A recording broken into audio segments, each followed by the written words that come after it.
Raperda tentang rencana tata ruang wilayah Banjarmasin tahun 2020 sampai 2040 dipastikan kada akan merubah atau mengurangi kawasan lindung di kota Seribu Sungai ini.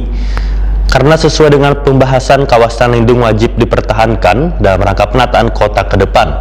Apalagi kawasan hutan lindung ini salah satu yang bisa melindungi dari bencana karena di dalamnya ada ruang terbuka hijauan cagar budaya. Pemirsa, mari kita saksikan kabar yang lebih lengkapnya.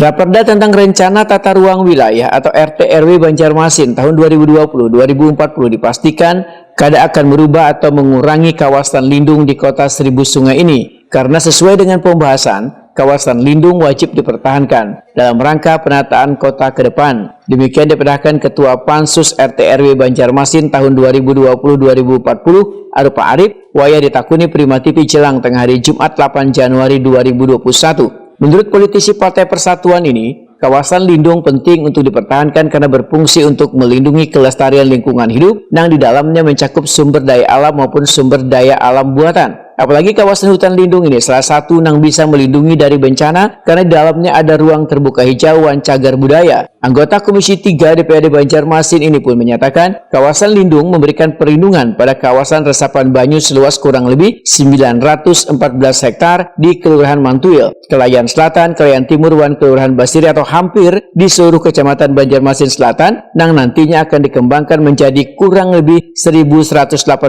hektar. Ini meminta penjelasan saja oleh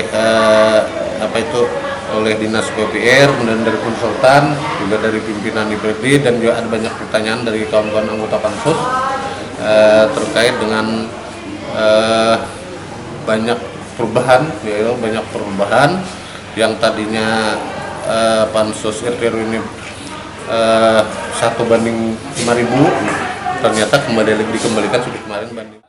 Arupa Arif menegaskan bila kawasan lindung harus dipertahankan dan akan dimasukkan dalam salah satu pasal dalam Raperda RT/RW Banjarmasin 2020-2040. Rapat pembahasan ini dihadiri Wakil Ketua DPRD Banjarmasin M. Yamin, Dinas PUPR Banjarmasin, Wan Konsultan.